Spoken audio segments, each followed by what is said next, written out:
बिस्मिल्लाहिर्रहमानिर्रहीम। मैं हूं मलिक सुफियान और हम लोग स्टार्ट कर रहे हैं पीपीएससी केमिस्ट्री सब्जेक्ट स्पेशलिस्ट और लेक्चररशिप के हवाले से हमारा ये क्रैश कोर्स चल रहा है। हमने एनालिटिकल केमिस्ट्री के चंद पोर्शन जो है वो हम कर चुके हैं। हमने सॉल्यूशन प्रिपरेशन किया, हमने एनालिटिकल मेथड्स के बारे में पढ़ा। इसके अलावा हमने टाइट्रेशन को डिस्कस किया, फिर हमने क्रोमेटोग्राफी की बहुत सारी टाइप्स को डिस्कस किया, फिर हमने स्पेक्ट्रोस्कोपी की बहुत सारी 11 टाइप्स को हमने डिस्कस किया है। तो उसका हमारा टेस्ट भी हमारा हो चुका है। तो टेस्ट में आप अपेयर हुए, आपने टेस्ट दिया, बास का बहुत अच्छा था। बाद में बस फॉर्मेलिटी की है, तो जिन्होंने फॉर्मेलिटी की है उनको चाहिए उसको अच्छे से प्रिपेयर करें। एनालिटिकल केमिस्ट्री एक बहुत अहम सब्जेक्ट है एग्ज़ाम के हवाले से, टेस्ट के हवाले से। तो इसमें अगर आपकी कमजोरी नज़र आती है तो वो आपके मार्क्स जो है ना वो कम हो सकते हैं। उसके बाद सबसे इम्पोर्टेंट जो ब्रांच है हमारी वो ऑर्गेनिक केमिस्ट्री की ब्रांच है। ऑर्गेनिक केमिस्ट्री में बहुत ज़्यादा अहमियत के हासिल होती है कि आपकी ज़्यादातर रिएक्शंस वो ऑर्गेनिक से रिलेटेड होते हैं। आपकी ऑर्गेनिक केमिस्ट्री अगर अच्छी है तो आपकी बाकी ब्रांचेस भी अच्छी होने के चांसेस होते हैं। कहा यह जाता है कि जिसको ऑर्गेनिक केमिस्ट्री आती है वो बाकी ब्रांचेस को आसानी से कवर अप कर सकता है। तो ये ज़्यादातर रिएक्शंस के ऊपर ज़्यादातर मुश्तमिल है। तो बाद लोगों को ऑर्गेनिक केमिस्ट्री से हवाले से मुश्किल लगती है कि उनको रिएक्शन तैयार नहीं होते, उनको रिएक्शन तैयार करने का तरीका नहीं आता। तो मैं इस इसको हमने स्टार्ट किया है, तो मैं कोशिश करूंगा इस दौरान में आपको रिएक्शन तैयार करने का तरीका भी और इसकी ट्रिक्स भी आसान से मैं आपको बताऊं कि हम किस तरह से रिएक्शंस को याद रख सकते हैं और किस तरह से हम रिएक्शंस प्रिपेयर कर सकते हैं और किस तरह के शॉर्ट क्वेश्चन या एमसीक्यू हमारे पास आ सकते हैं और हम उसको कैसे सॉल्व कर सकते हैं। आवाज़ आ रही है मेरी? ये ना हो मैं ऐसे शुरू हूँ और आवाज़ ही ना आए किसी को। इसको आवाज़ नहीं आ रही। हेलो, आवाज़ आ रही है मेरी? ये तो लग रहा है मेरा माइक चल रहा है और आवाज़ की सिग्नल शो हो रहे हैं। हेलो, क्या आवाज़ आ रही है मेरी? कोई कमेंट करिएगा। जी सर, आ रही है। तो आप ऐसा करें इकरा, आप दोबारा से रिपेयर हो तो उम्मीद है फिर आपका ये मसला हल हो जाएगा।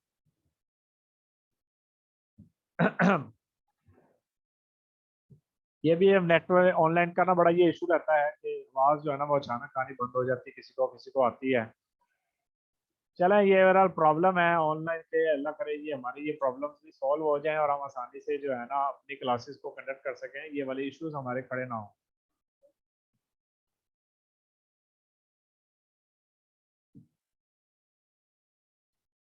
तो ऑर्गेनिक केमिस्ट्री के रिएक्शंस या उनके चैप्टर तैयार करने से पहले हमें ऑर्गेनिक केमिस्ट्री के बेसिक कॉन्सेप्ट्स आने चाहिए।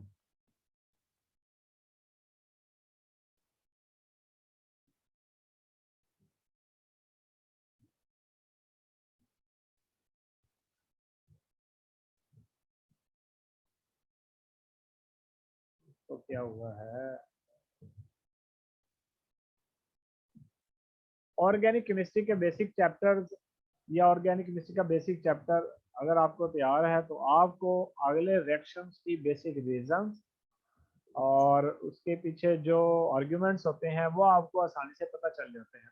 अगर आपको बेसिक रीज़न, उसके आर्ग्यूमेंट्स और उसकी रीज़न समझ आती है तो आपको रिएक्शंस समझने में भी आसानी होती है और आपको मज़ा भी आता है कि आपको उसकी वजह पता है, आपको उसकी रीज़न पता है कि ये रिएक्शन इस तरह से क्यों हो रहा है, न्यूक्लियोफाइल, इलेक्ट्रोफाइल, ये क्या चीज़ें हैं, ये कैसे अटैक हो रहा है, इंडक्टिव इफेक्ट कहाँ पर है, रेजोनेंस इफेक्ट कहाँ पर है, हाइपर कॉन्जुगेशन इफेक्ट कहाँ पर है। तो हमें इस तरह से बड़ा मज़ा आता है कि सीमा बॉन्ड कहाँ है, पाई बॉन्ड कहाँ है, सीमा इलेक्ट्रॉन कौन से हैं, पाई इलेक्ट्रॉन कौन से हैं, कौन से फोर्सेज हैं, कौन से फैक्टर्स इसके ऊपर अफेक्ट कर रहे हैं। तो इसका हमें आइडिया हो जाता है बेसिक चैप्टर तैयार करने से।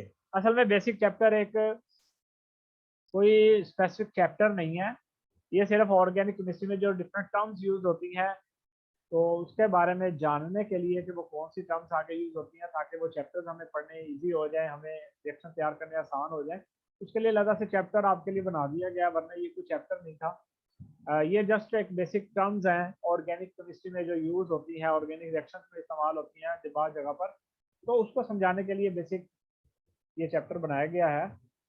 तो आइए हम उसी को स्टार्ट करेंगे।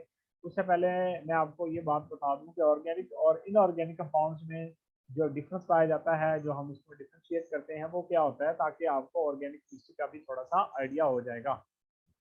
ऑर्गेनिक केमिस्ट्री के बारे में आपने पढ़ा होगा कि ऑर्गेनिक लाइफ के लिए था, और इनऑर्गेनिक के बारे में कहा जाता था कि ये मिनरल्स के लिए है। यानी कि ऑर्गेनिक का वर्ड लाइफ के लिए निकला है कि ये लिविंग थिंग्स को एक्सप्लेन करता था, इनऑर्गेनिक मिनरल्स यानी कि नॉन लिविंग थिंग्स को एक्सप्लेन करता था। तो बहरहाल ये कॉन्सेप्ट बाद में भी थोड़ा सा मॉडिफाइड हुआ कि ऑर्गेनिक केमिस्ट्री में हमने वो डेफिनेशन की जिसमें कार्बन हाइड्रोजन हाइड्रोकार्बन जिसमें शामिल हो, उसको हमने ऑर्गेनिक कंपाउंड का नाम दिया। और इस तरह इनऑर्गेनिक हमने जो कार्बन हाइड्रोजन के अलावा जितने कंपाउंड होंगे उसको इनऑर्गेनिक। लेकिन इसके अलावा भी बहुत सारी ऑर्गेनिक की प्रॉपर्टीज हम बताते हैं कि जिसमें कार्बन हाइड्रोकार्बन भी पाए जाते हैं, लेकिन फिर भी वो ऑर्गेनिक नहीं है। उसके लिए फिर ऑर्गेनिक कंपाउंड्स की डिफरेंट किस्म की प्रॉपर्टीज हैं, अगर वो प्रॉपर्टीज पाई जाती है तब फिर उनको ऑर्गेनिक का नाम दिया जाता है, वरना नहीं। ऑर्गेनिक कंपाउंड्स में जो बॉन्डिंग होती है वो कोवलेंट होती है, इनऑर्गेनिक में आयनिक होती है। मेल्टिंग पॉइंट बॉइलिंग पॉइंट के लो होते हैं आयनिक कंपाउंड्स में, इनऑर्गेनिक कंपाउंड में हाई होती है, क्योंकि यहाँ पर आयनिक बॉन्ड होता है और आयनिक बॉन्ड स्ट्रॉन्ग होता है then the covalent bond.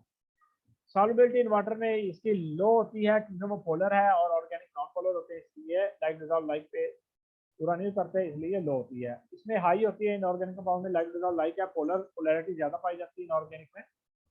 Conductivity bad conductors होते हैं क्योंकि ये इसमें आयंस वगैरह और फ्री इलेक्ट्रॉन्स नहीं पाए जाते हैं, जबकि इनऑर्गेनिक कंपाउंड में आयंस ज्यादा पाए जाते हैं, इसलिए गुड कंडक्टर होते हैं। वोलेटाइलिटी क्या होती है कि ये वोलेटाइल होते हैं क्योंकि इनका बॉइलिंग पॉइंट मेल्टिंग पॉइंट क्या होते हैं, लो होते हैं, इसलिए वो जल्दी से वोलेटाइल हो सकते हैं। ये नॉन वोलेटाइल होते हैं क्योंकि इनका मेल्टिंग पॉइंट बॉइलिंग पॉइंट ज्यादा होते हैं, थोड़ी सी प्रोटेक्शन स्ट्रॉन्ग होती है। कैटिनेशन प्रॉपर्टी पाई जाती है। कैटिनेशन का आपको मैंने बताया था कि सॉरी बताया नहीं है, मैं बता रहा हूँ कि कैटिनेशन जो है वो एक कार्बन टू कार्बन एक जो आपस में ये चेन बनाते हैं, सेल्फ लिंकिंग प्रॉपर्टी जो होती है कार्बन की, वो चेन बनाती है, वो पाई जाती है ऑर्गेनिक कंपाउंड में, जबकि इनऑर्गेनिक में नहीं पाई जाती। हाँ, सिलिकॉन वगैरह की कुछ एक्सेप्शन हैं, सिलिकॉन में सैंड वगैरह में पाई जाती है इनके सिलिकॉन के साथ कैटिनेशन की प्रॉपर्टी, लेकिन सब में नहीं पाई जाती। एग्जीबिशन ऑफ कलर्स, ये जनरली कलर शो करते हैं, और ये भी जनरली कलर्स, ठीक है, सॉरी ये कलरलेस होते हैं ऑर्गेनिक कंपाउंड ज्यादातर आपने देखा होगा, और जबकि जो इनऑर्गेनिक होते हैं वो ज्यादातर कलर्ड होते हैं। रेट ऑफ रिएक्शन के स्लो होते हैं और इनके रेट ऑफ रिएक्शन फास्ट होते हैं। स्लो इसलिए होते हैं कि इसमें म्यूचुअल शेयरिंग ऑफ इलेक्ट्रॉन्स होती है और इनऑर्गेनिक में क्या होते हैं, transfer of electron. Sharing slow होती है और ट्रांसफर फास्ट होता है। इसकी आप लाइव से भी एग्जाम्पल आप ले सकते हैं। अक्रस क्या है, ये लिविंग थिंग्स में पाए जाते हैं या नॉन लिविंग में, जैसे कि बता चुका हूँ। बायोडिग्रेडेबिलिटी, ये यूजुअली बायोडिग्रेडेबल होते हैं, ये ज्यादा नॉन बायोडिग्रेडेबल होते हैं क्योंकि ऑर्गेनिक कंपाउंड्स हैं। तो आप जैसे कोई सब्जी वगैरह है, कोई फ्रूट्स हैं, ये डिग्रेडेबल हो जाते हैं, जबकि नॉन बायोडिग्रेडेबल होते हैं, जैसे सैंड है, पत्थर है, वो कहाँ से डिग्रेड होगा। ये वैसे एग्जाम्पल दे रहा हूँ।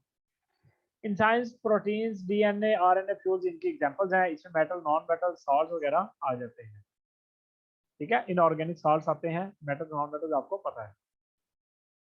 तो ये ऑर्गेनिक और इनऑर्गेनिक कंपाउंड्स में नहीं, बल्कि ऑर्गेनिक इनऑर्गेनिक केमिस्ट्री में डिफरेंस है। ऑर्गेनिक कंपाउंड्स कौन से हो सकते हैं, उनकी यहाँ पर ये प्रॉपर्टीज बताई गई हैं। आपने कुछ पढ़ी भी होंगी, लेकिन मैंने उसको रिवाइज कर दिया है, उम्मीद है आपको समझने में आसानी होगी। ऑर्गेनिक केमिस्ट्री को स्टार्ट करने से पहले हम जब हमारे माइंड में एक ऑर्गेनिक केमिस्ट्री आती है तो हमारे जहन में एक रिएक्शन सा आता है कि इसमें आपके पास एक न्यूक्लियोफाइल है, कोई इलेक्ट्रोफाइल है, एक रिएक्टेंट है, दूसरे रिएक्टेंट से मिल रहा है, और वो क्या बना रहा है, प्रोडक्ट बना रहा है। न्यूक्लियोफाइल इलेक्ट्रोफाइल पे अटैक कर रहा है, या इलेक्ट्रोफाइल न्यूक्लियोफाइल के साथ मिल रहा है, और वो क्या कर रहा है, बॉन्डिंग बना रहा है। तो इसमें आपके देखा होगा एक पोलैरिटी और एक नॉन पोलैरिटी का चक्कर चलता है कि ये मोर पोलर हो गया है, ये नॉन पोलर हो गया है, ये न्यूक्लियोफाइल है, ये इलेक्ट्रोफाइल है, ये सबस्ट्रेट है। ये कॉन्सेप्ट आपके जहन में आते हैं। तो आपने देखा होगा कि बाज़ औक़ात रिएक्शन जो है ना, वो किसी खास इफेक्ट की वजह से ये चल रहा होता है। असल में उसमें होता क्या है कि इलेक्ट्रॉन्स जो है वो मूव करते हैं from the one place to the another place, या one location to another location की तरफ मूव करते हैं। इसको हम लोग नाम देते हैं इलेक्ट्रॉनिक डिस्प्लेसमेंट। देखो कोई रह तो नहीं गया, मैंने कहा देख लें कोई हमारी वेटिंग रूम में ना हो।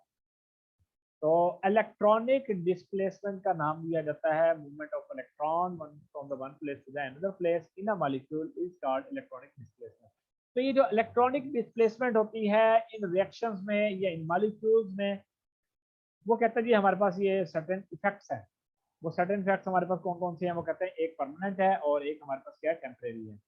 परमानेंट इफेक्ट में इंडक्टिव इफेक्ट है, मेसोमेरिक इफेक्ट है यानी कि रेजोनेंस इफेक्ट है, और दूसरा हमारे पास क्या है, इलेक्ट्रोमेरिक इफेक्ट है, ठीक है, जो कि टेम्परेरी है। तो मैंने कहा जो पहले वाले हैं इफेक्ट वो परमानेंटली ऑपरेट करते हैं in the molecule are known as polarization effect है, इसको हम लोग नाम देते हैं। और जो बाद में डिस्कस किए जाते हैं while the later are brought into the play by the attacking reagent के पास ले जाते हैं। अटैकिंग रिएजेंट को हम कहते हैं G is remove the electronic displacement appear disappear हो जाता है, such effects are known as polarisability effect. तो इसको हम पोलराइजेबिलिटी इफेक्ट का नाम देते हैं, ये पोलराइजेशन इफेक्ट्स हैं। और जो दूसरे हैं इलेक्ट्रोमेरिक इफेक्ट वो हम डिस्कस करेंगे आगे जाकर, उसको हम पोलराइजेबिलिटी इफेक्ट का नाम देते हैं। तो आपने याद रखना है परमानेंट इफेक्ट कौन सा है, इंडक्टिव इफेक्ट है, मेसोमेरिक इफेक्ट है, और दूसरा कौन सा है, टेम्परेरी इफेक्ट, इलेक्ट्रोमेरिक इफेक्ट है। यहाँ मैंने आपके सामने एक डायग्राम रखी है, इस स्लाइड में देखिएगा इलेक्ट्रॉनिक डिफरेंस। पोलराइजेशन इफेक्ट है परमानेंट है, और पोलराइजेबिलिटी इफेक्ट है टेम्परेरी है। इसमें हम inductive effect, mesomeric effect, hyper conjugation हमने ये पढ़ा है, ये आता है।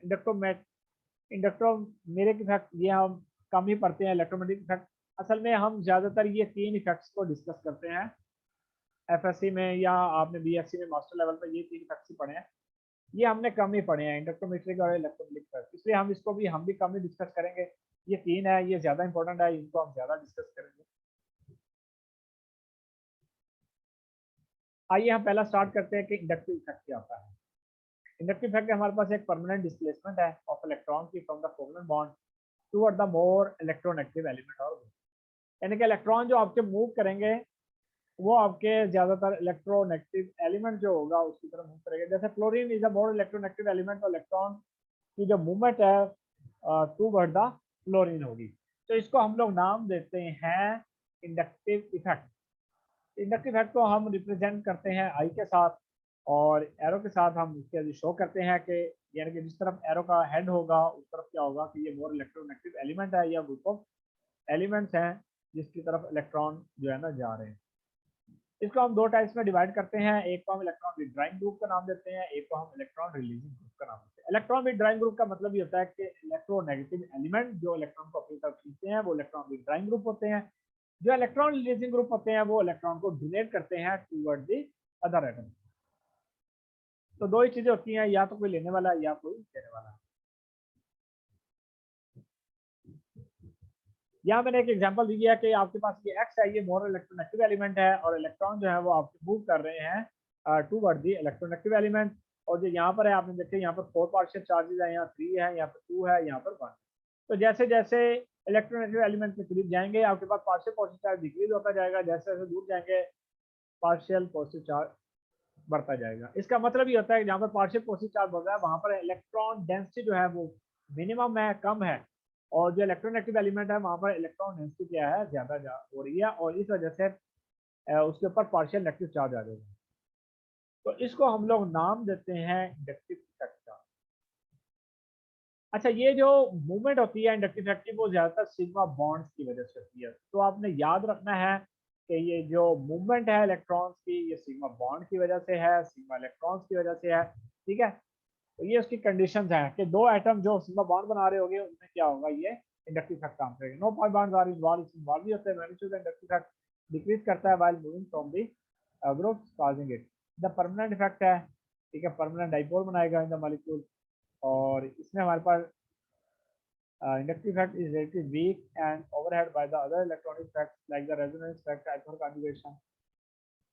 ठीक है, ये डिफरेंट आता है कि जहाँ पर इंडक्टिव इफेक्ट वीक होगा वहाँ पर आपके पास दूसरे इफेक्ट काम करेंगे, जैसे कि रेजोनेंस है, हाइपरकंजुगेशन है।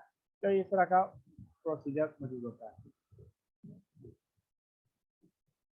इसकी जो एप्लीकेशन है कि इंडक्टिव इफेक्ट को हम लोग कहाँ यूज करते हैं, जो हमारे एमसीक्यूज के हवाले से आता है, जो एग्जांपल या एप्लीकेशन जो है वो हमारे सामने एक एमसीक्यूज के साथ आती है। तो उसमें हमने क्या चीजें हमने याद रखनी होती है, क्या चीजें हमने समझनी होती है इंडक्टिव इफेक्ट के हवाले से, वो मैंने यहाँ पर 4 आपके सामने पॉइंट्स रखे हैं कि acidic strength of aliphatic carboxylic acid का आपको उसकी स्ट्रेंथ का पता चलता है due to the inductive effect की वजह से, किसका स्ट्रेंथ ज्यादा है किसकी कम है वो हम देखते हैं। Relative strength of organic basis हम चेक करते हैं कि किस बेस की रिलेटिव स्ट्रेंथ ज्यादा है किसकी कम है, या हम डाइपोल मोमेंट और बॉन्ड लेंथ को चेक करते हैं, या हम कार्बोकेटाइन कार्बोनाइन या फ्री रेडिकल्स वगैरह की स्टेबिलिटी को हम चेक करते हैं on the basis of inductive effect.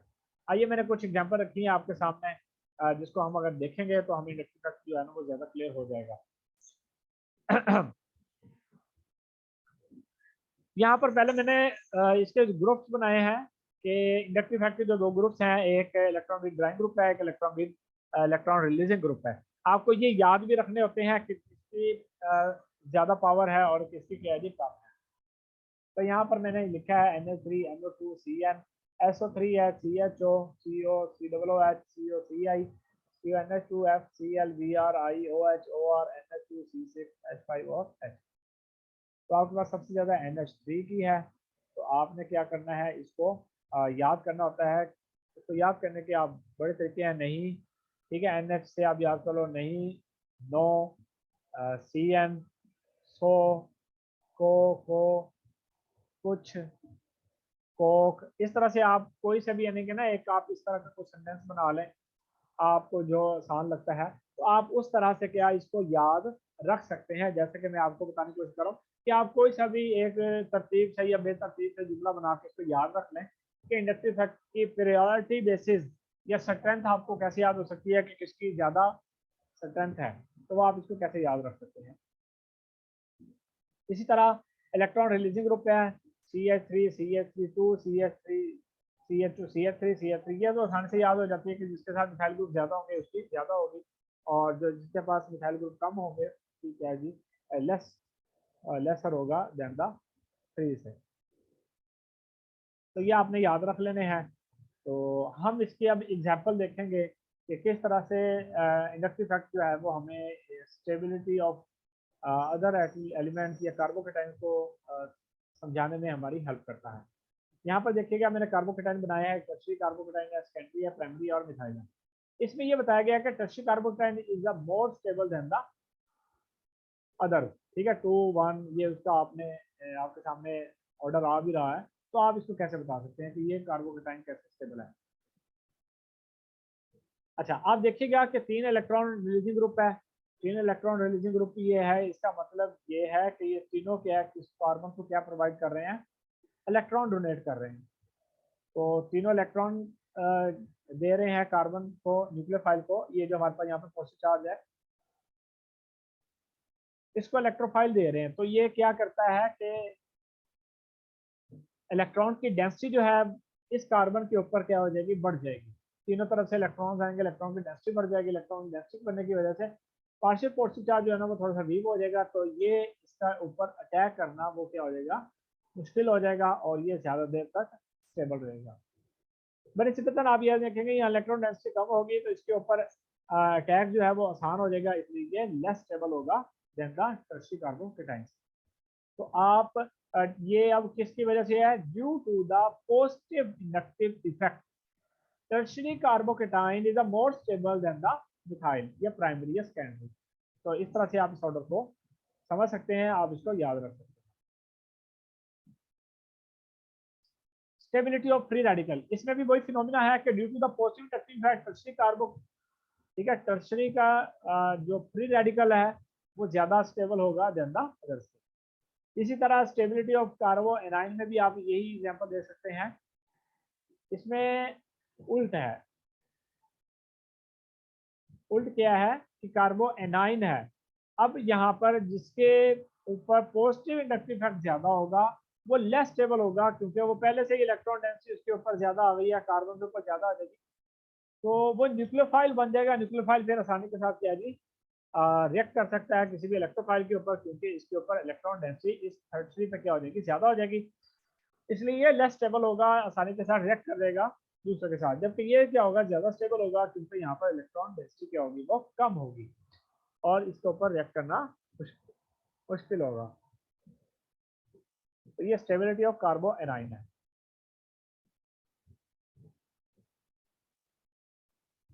Acidic strength भी हम फाइंड आउट कर सकते हैं due to the inductive effect की वजह से हम बता सकते हैं कि किसकी स्ट्रेंथ ज्यादा है। यहाँ पर देखिएगा मैंने एक एसिटिक एसिड है, यहाँ पर एक क्लोरीन के साथ है, यहाँ 2 क्लोरीन है, यहाँ 3 क्लोरीन है। यहाँ पर यह बताया गया है कि जिसके पास 3 फ्लोरीन एटम्स मौजूद है जहाँ पर वो ज्यादा एसिडिक है।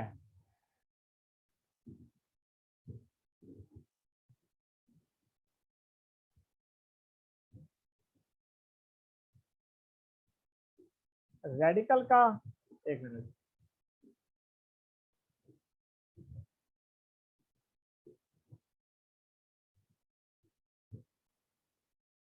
रेडिकल का भी मैंने यही आपको बताया है कि आपके पास जो टर्शरी कार्बो, ये आप देख सकते हैं फ्री रेडिकल मौजूद है, तो यहाँ पर तीनों जो इलेक्ट्रॉन्स है वो कार्बन को प्रोवाइड कर रहे हैं। ठीक है, तो इसमें आप देखेंगे due to the positive inductive effect की वजह से कार्बन पर क्या हो जाएगी, इलेक्ट्रॉन डेंसिटी बढ़ जाएगी और जो फ्री रेडिकल है वो फ्री नहीं रह पाएगा, उसके साथ और इलेक्ट्रॉन शामिल हो जाएंगे, तो जिसकी वजह से ये ज्यादा स्टेबल होगा और रिएक्ट इजीली नहीं करेगा।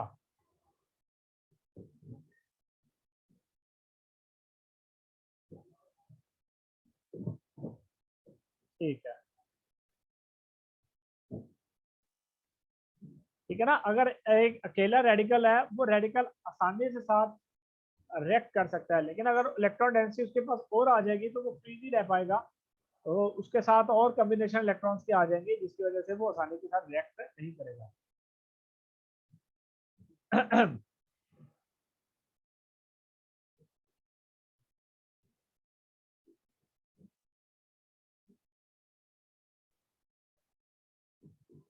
अच्छा जी, यहाँ पर आपने ऑर्डर देख रहे हैं, मैंने यहाँ पर नीचे लिखा है कि formic acid is a stronger acid than the acetic acid since the CH3 group destabilize the carboxylate ion.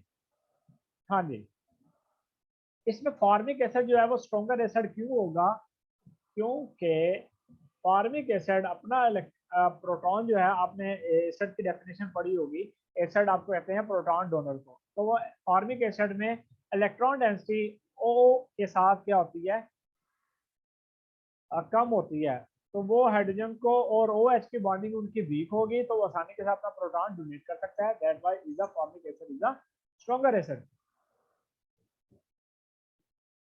जबकि आप CF3COOH में देखिएगा कि इसमें फ्लोरीन एक इलेक्ट्रोनेगेटिव एलिमेंट है, वो क्या करता है, इलेक्ट्रॉन डेंसिटी जो है वो अपनी तरफ खींचेगा ऑक्सीजन से, तो ऑक्सीजन और हाइड्रोजन का बॉन्ड वीक हो जाएगा due to the more electronegative element. ठीक है, मोर इलेक्ट्रोनेगेटिव एलिमेंट अटैच है, CF3 यानी कि 3 फ्लोरीन एटम्स हैं, तो इलेक्ट्रॉन डेंसिटी अपनी तरफ ज्यादा खींचेंगे, तो ऑक्सीजन और ये हाइड्रोजन का जो बॉन्ड है ये वीक हो जाएगा, तो ये आसानी के साथ अपना प्रोटॉन क्या कर सकता है, डोनेट कर सकता है, इस वजह से ये ज्यादा स्ट्रॉन्गर होगा देन द बाकी के। तो वो आपको ये ऑर्डर मैंने साथ दिया हुआ है। एक और एग्जांपल है वो भी देखिएगा, P nitrophenol is a stronger acid than the phenol since NO2 group आपके पास वो कहता है ये इंडक्टिव इफेक्ट है जो कि इलेक्ट्रॉन डेंसिटी को विथड्रॉ कर रहा है, where as the paracresol is a weaker acid than the phenol, CH3 group show the positive inductive effect. तो ये आपके सामने ये एग्जांपल दी गई है, तो आपने इसको समझना है कि ये किस तरह से है। अब यहाँ पर देखिएगा पी नाइट्रोफिनॉल के आज ये स्ट्रॉन्गर एसिड है, स्ट्रॉन्गर एसिड क्यों है, कि इलेक्ट्रॉन डेंसिटी जो है, ये इलेक्ट्रॉन विथड्राइंग ग्रुप है, तो ये इलेक्ट्रॉन को अपनी तरफ खींचेगा, तो इलेक्ट्रॉन डेंसिटी का जो फ्लो है वो नाइट्रो ग्रुप की तरफ चला जाएगा, OH का बॉन्ड जो है वो वीक हो जाएगा, जिसकी वजह से ये अपना हाइड्रोजन आसानी से डोनेट कर सकता है, ये ज्यादा स्ट्रॉन्ग होगा।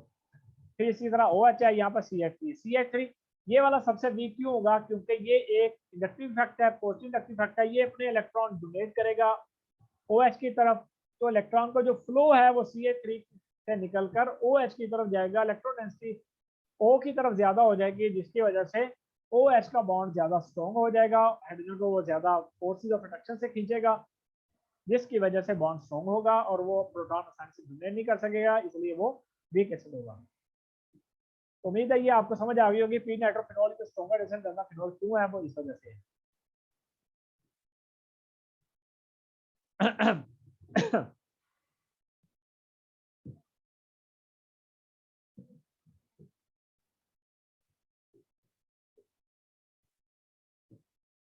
अच्छा जी, यहाँ आपके सामने वही उसी तरह की एक एग्जांपल है कि आपके पास एक स्ट्रक्चर दी गई है, इसके साथ एक क्लोरीन एटम अटैच है, दूसरे के साथ 2 है, तीसरे के साथ 3 है। तो आपने बताना है कि कौन सा मोर एसिडिक है। ठीक है, तो आपने देखा होगा जिसके साथ 3 क्लोरीन एटम्स हैं, यहाँ पर मैंने एरोज के साथ भी आपके साथ शो किया हुआ है, आप देख सकते हैं कि इलेक्ट्रॉन डेंसिटी का फ्लो जो है वो ऑक्सीजन से क्लोरीन की तरफ जा रहा है, तो जिसकी वजह से OH जो है आप देखिएगा यहाँ पर लिखा हुआ है 3, यहाँ पर 3 टाइम लेस देन वो हो गया है, यानी कि ये पॉजिटिव हो गया क्योंकि इलेक्ट्रॉन का भाव इस तरफ जा रहा है। तो ये जो बॉन्ड है OH का ये वीक हो जाएगा, ये आसानी के साथ अपना हाइड्रोजन लीक कर सकता है। तो एसिडिटी ऑर्डर जो हो जाएगा वो 3rd 2 एंड 1 होगा, यानी कि 3rd ज्यादा एसिडिक होगा, फिर 2, फिर 1। हमारी क्लास भी एंड होने वाली है तो हम इसको आगे लेके चलते हैं। यहाँ पर ये सेकंड एग्जांपल देखिएगा, इसमें इसमें बताया गया है कि आपके पास 1 है, 2nd है, 3rd है, 4th है, ये उनकी रेजोनेंस स्ट्रक्चर्स आप इनको कह सकते हैं कि इनकी रेजोनेंस स्ट्रक्चर्स हैं। ये 1 और 3 आपके पास जो 1 है और 3 है ये मोर कोवलेंट बॉन्ड्स हैं और मोर स्टेबल होंगे देन द 2 एंड 4। उसकी रीजन क्या है कि नेगेटिव चार्ज जो है वो इलेक्ट्रोनेगेटिव एलिमेंट में पाया जाता है। ठीक है, इस वजह से ये क्या होंगे, मोर स्टेबल होंगे। बट जबकि 2 एंड 4 क्या होंगे, 2 एंड 4 2 इज मोर स्टेबल होगा देन द, क्योंकि इसमें आपने देखे ना 1 और 4 का कंपैरिजन किया गया पहले, सॉरी 1 और 3 में 1 इज मोर स्टेबल है।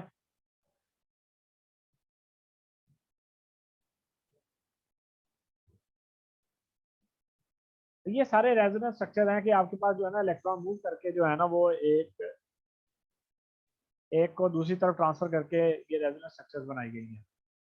ठीक है, वो रेजोनेंस की हम कुछ रूल्स पढ़ेंगे ना तो उसमें आपको मैं बताऊंगा कैसे रेजोनेंस स्ट्रक्चर्स ये बनाते हैं। बहरहाल ये बता रहा हूँ कि ये रेजोनेंस स्ट्रक्चर्स हैं, इसमें ये बताया गया कि 1 और 3 में अगर आप कंपैरिजन करें तो 1 इज मोर स्टेबल है क्योंकि यहाँ पर इस नाइट्रोजन के साथ नेगेटिव चार्ज है, यहाँ पर इस नाइट्रोजन पर क्या है, पॉजिटिव चार्ज है, इसलिए 1 ज्यादा स्टेबल है। 2 एंड 4 में देखेंगे, इसमें आपके पास जो 2 है वो ज्यादा स्टेबल है, 4 क्या है जी लेस स्टेबल है। उसकी रीजन क्या है कि 2 के नाइट्रोजन के ऊपर नेगेटिव चार्ज है और 4 के ऊपर क्या है, पॉजिटिव चार्ज है। तो जो ऑर्डर है वो 1 है और 3 का है, फिर 2 एंड 4 का है। तो ये आपके पास इलेक्ट्रिक इफेक्ट की वजह से होता है ये भी।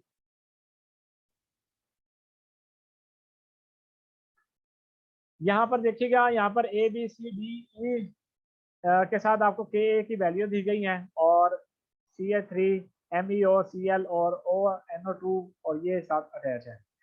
तो इलेक्ट्रॉन जो ड्राइंग ग्रुप है ये आपकी एसिडिटी को क्या करता है, इंक्रीज करता है। इंक्रीज क्यों करेगा, इलेक्ट्रॉन डेंसिटी को, इलेक्ट्रॉन्स को फ्लो को अपनी तरफ खींचेगा और वो क्या करेगा, इलेक्ट्रॉन डेंसिटी इंक्रीज हो जाएगी। जबकि जो इलेक्ट्रॉन डिक्रीजिंग है या इलेक्ट्रॉन डोनेटिंग ग्रुप जो है वो एसिडिटी डिक्रीज करता है क्योंकि ये इलेक्ट्रॉन के फ्लो को OH की तरफ ज्यादा बढ़ा देते हैं, डेंसिटी बढ़ जाती है, OH बॉन्ड स्ट्रॉन्ग हो जाता है, वो हाइड्रोजन जो है वो आसानी से डोनेट नहीं कर पाते, इस वजह से एसिडिटी क्या हो जाती है, वो डिक्रीज हो जाती है। तो यहाँ पर यही चीजें बताई गई है कि methyl group is positive electric group है और OMe जो है वो आपके पास एक आर, ठीक है, रेजोनेंस ग्रुप है और OMe ग्रुप वो अब क्या करता है, डिक्रीज करता है मोर देन द Me। तो आपके पास जो ऑर्डर होगा वो D, C, E, A और D का है। तो आप इस हवाले से इसको देख सकते हैं कि ये किस तरह से होता है, तो आप इसको अरेंज भी कर सकते हैं इसी के हिसाब से। ठीक है, बहरहाल मैंने ये बता दी थी आपको चीजें, तो आप इसको आसानी से देख सकते हैं। आइए नेक्स्ट देखते हैं, हम हमारी क्लास खत्म होने वाली है। यहाँ आपके पास कुछ बेंजीन और कुछ साइक्लो रिंग्स आपके सामने मौजूद हैं, 1 2 3 एंड 4। यहाँ पर बताया गया कि मोस्ट बेसिक जो ग्रुप है इसमें और इज 1 है, वो आपके पास 1 का है। उसकी रीजन क्या है, 2 एंड 4 पर आपके पास क्या है, एरोमेटिसिटी पाई जाती है। 2 और 4 पे एरोमेटिसिटी है, इलेक्ट्रॉन डी लोकलाइज होंगे। ठीक है, डी लोकलाइजेशन का यहाँ पर इफेक्ट आ गया है। और 1 3 में आप देखेंगे 1 is a more basic due to the presence of an oxygen atom है आपके पास, इसमें पाया जाता है इन 3 में, जो क्या करता है आपकी बेसिसिटी को क्या करता है, कम कर रहा है, due to the negative inductive effect है, और यहाँ पर क्या हो जाएगी, बेसिसिटी आपकी कम हो जाएगी।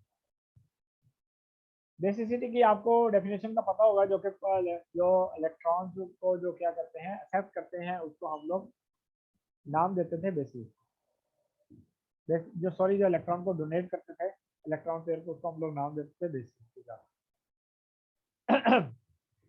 और जबकि 2 और 4 में आप देखिएगा 2 would be the more basic in 4, क्योंकि लोन पेयर पाया जाता है आपकी नाइट्रोजन पे, ठीक है, यहाँ पर जो क्या करता है for donation the make for the least basic, और आपकी वजह से इसका क्या हो जाता है, लीस्ट बेसिक बन जाएगा। तो आपके पास जो ऑर्डर बनेगा वो 1, 3, 2 एंड 4 का बनेगा ऑर्डर, यानी कि 1 आपके पास क्या होगा, ज़्यादा बेसिक होगा ये वाला, और थर्ड आपके पास इसके बाद आएगा। 2 और 4 क्यों नहीं आएगा, क्योंकि यहाँ पर इलेक्ट्रॉन्स की क्या होती है, डीलोकलाइजेशन होती है, रेजोनेंस स्ट्रक्चर्स होती है। अब रह जाते हैं 1 और 3 रह जाते हैं। तो ऑक्सीजन में चूंकि एक इंडक्टिव इफेक्ट होता है कि इलेक्ट्रॉन जो है वो अपनी तरफ खींचेगा, नाइट्रोजन पे लोन पेयर क्या हो जाएगा, वो इसकी इलेक्ट्रॉन डेंसिटी यहाँ पर कम हो जाएगी। कम होने की वजह से क्या होगा, तो ये लीस्ट बेसिक हो जाएगा। तो आपने ये देखना है कि अगर नॉन अवेलेबिलिटी हो जाती है लोन पेयर की फॉर डोनेशन के लिए, यानी कि आपके पास नाइट्रोजन पर लोन पेयर होना चाहिए कि वो आगे डोनेट कर सके, अगर आपके पास वो अवेलेबिलिटी कम हो जाती है तो वो लेस बेसिक होगा। उसमें आपने चेक करना है रेजोनेंस इफेक्ट, इंडक्टिव इफेक्ट, लेकिन यहाँ पर हम इंडक्टिव इफेक्ट देख रहे थे, तो उस हवाले से हमने आपको बताया कि रेजोनेंस इफेक्ट यहाँ पर पाया जाता है, डीलोकलाइजेशन को निकाल दो, बाकी रह जाते हैं ये और ये। यहाँ पर क्या पाया जाता है 1 और 3 में, यहाँ पर electron inductive effect, sorry electron withdrawing group पाया जाता है, जो कि यहाँ पर अवेलेबिलिटी को क्या कर देगा, डिक्रीज कर देगा, मिनिमाइज कर देगा, जिसकी वजह से ये लीस्ट बेसिक हो जाएगा। तो मोर बेसिक आपके पास यही होगा कि यहाँ पर कोई भी इस तरह का ग्रुप और इफेक्ट नहीं पाया जाता। तो ये आपके पास मौजूद है। यहाँ पर मैंने एक और एग्जांपल रखी है कि sp, sp2, sp3 अगर आपके पास कंपाउंड्स आपके सामने पाए जाते हैं तो उसमें भी आपके पास कौन सा ज्यादा स्टेबल होगा, तो वो आपको बताया गया कि जहाँ पर sp होगा वो ज्यादा स्टेबल होगा, फिर sp2 है, फिर sp3 है। तो ये हमारे पास एक इफेक्ट है sp2 और sp3 का, हाइब्रिडाइजेशन जिनपे ज्यादा पाई जाती है।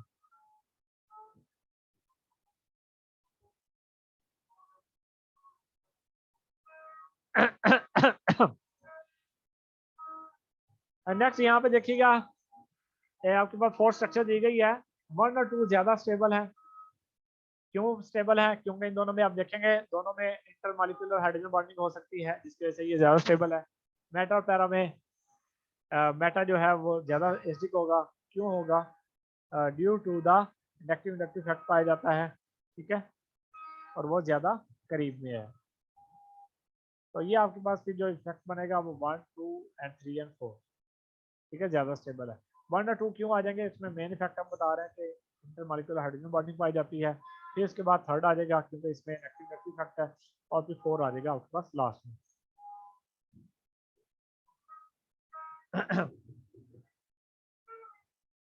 आइए हम आगे चलते हैं। यहाँ पर एक और एग्जांपल दी गई है कि आपके पास ये डाई इथाइल अमीन है, इथाइल अमीन है, और मिथाइल अमीन अमोनिया है, और ये तो यहाँ पर बेसिसिटी का ऑर्डर बताया गया है कि डिक्रीज कर रही है जैसे जैसे हमारे पास एक इंडक्टिव इफेक्ट जो है वो कम होता जाएगा, पॉजिटिव इंडक्टिव इफेक्ट वो क्या हो जाएगी, उसकी बेसिसिटी क्या होती जाएगी, कम होती जाएगी। जितना ज़्यादा पॉजिटिव इंडक्टिव इफेक्ट होगा उतनी उसकी बेसिसिटी है वो इंक्रीज करेगी। क्यों इंक्रीज करेगी, इलेक्ट्रॉन डेंसिटी जैसे ही इंक्रीज करेगी नाइट्रोजन पर, वहाँ पर लोन पेयर ऑफ इलेक्ट्रॉन की अवेलेबिलिटी क्या हो जाएगी, वो ज़्यादा हो जाएगी लोन पेयर, और आसानी के साथ वो बन सकता है। लेकिन वो कहता होना यही चाहिए कि टर्शरी हो, सेकेंडरी हो, फिर प्राइमरी हो, लेकिन इसके उल्ट होता है कि सेकेंडरी की ज़्यादा होती है, प्राइमरी की फिर टर्शरी की। इसकी क्या रीज़न है, टर्शरी क्यों प्राइमरी से लेस बेसिक हो जाता है, उसकी रीज़न ये होती है कि उसमें स्टीरिक हिंड्रेंस पाया जाता है, ठीक है, आपस में उनका रुकावट पेश आती है, बल्कि ग्रुप्स होते हैं वो हिंड्रेंस काज करते हैं, जिसकी वजह से अवेलेबिलिटी कम हो जाती है। तो आपके पास ये इफेक्ट पाया जाता है। तो लेकिन गैस फेज में ये एक्वस में क्या होता है, सोलर इफेक्ट की वजह से आपके पास जो स्टीरिक हिंड्रेंस है वो भी कम हो जाएगा, तो आपके पास फिर उसी तरह है टर्शरी है, सेकेंडरी है, प्राइमरी और अमोनिया है। तो आपने ये दो बातें आपने याद रखी है गैस फेज और एक्वस में। और जबकि दूसरी कंडीशन में जहाँ पर ये कंडीशन ना हो, वहाँ पर आपका स्टीरिक हिंड्रेंस की वजह से पहले सेकेंडरी है, फिर प्राइमरी होगा, फिर टर्शरी बेसिक होगा लेफ्ट हैंड। ठीक है, तो आपको ये फैक्ट याद रखने हैं। मेरे ख्याल में आज के लिए इंडक्टिव फैक्ट काफ़ी है। तो ठीक है, आगे रेजोनेंस इफेक्ट स्टार्ट हो रहा है, तो फिर इंशाल्लाह हम कल स्टार्ट करेंगे। मैं आपको इंडक्टिव फैक्ट की कुछ और चीज़ें भी आपको सेंड करूँगा, और रेजोनेंस इफेक्ट आज इंडक्टिव फैक्ट ही हम करते हैं, बाकी इंशाल्लाह मैं कोशिश करता हूँ